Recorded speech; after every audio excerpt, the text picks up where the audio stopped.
გამარჯობათ მეგობრებო, ესეთ ჩვენ ოჩახ გასფორდს, ახალგაზრდას, რომელიც გადაკეთებულია ფორდის ძრავზე. დაუჯდა აკუმულატორი. საკმაოდ საწვალებელია აქედან აკუმულატორის ამოღება. ამიტომაც გადავწყვიტეთ, გამოვიყენოთ ესეთი ხელნაკეთი ბლოკი, რომელსაც აქვს ბევრი საინტერესო ფუნქცია, მათ შორის აკუმულატორების დამუხტვაც.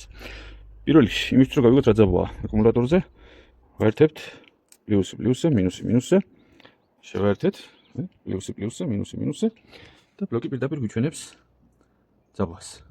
12 და 1 დამჯდარი აკუმულატორი. შემდეგ მოხსნეთ პლუსს, დავდებთ გვერდზე და ვრთავთ. ეს არის ჩამთველი. ჩავრთეთ. გვიჩვენებს ქსელის ძაბვას, რომელიც მოეწოდება ბლოკს. 210 ვოლტია და გვიჩვენებს ძაბვას, რომელიც დაყენებულია სახელურით. 14 და 6.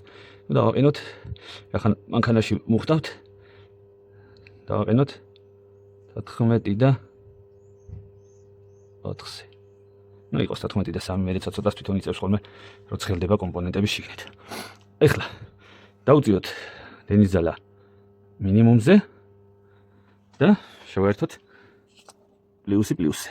შევაერთეთ პლუსზე. აბა ვნახოთ, 200 მAh წაიღო და ეხლა ამით სამსახელურით აუწევთ. აი, ჩაერთო. ამ სახელურით აუწევთ და დავაყენებთ დაახლოებით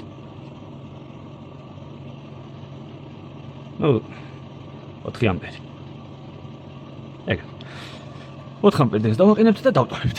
ბლოკი თავისით დამუხტავს აკუმულატორს. ეხლა იმყოფება დენისძალის შეზღუდვის რეჟიმში, აჩვენებს აგერ წითელი შუქდიოდი და როგორც კი ძაბვა ავა ჩვენს მიერ მითითებულზე, ანუ 14 და 4-ზე, როგორც კი ძაბვა 14 და 4-ზე დაიწყება დენისძალის ვარდნა და ბლოკი გადავა უკვე ძაბვის რეგულაციის, ანუ ძაბვის შეზღუდვის რეჟიმზე. შესაბამისად, აბსოლუტურად უსაფრთხოდ ავტომობილშივე შეიძლება დაიმუხტოს აკუმულატორი. უკვე საკმაოდ აქტიურად 13 და 3-ზე ავიდა. ბლოკი ტრანსფორმატორულია, ისმის ტრანსფორმატორის ზუზუმი.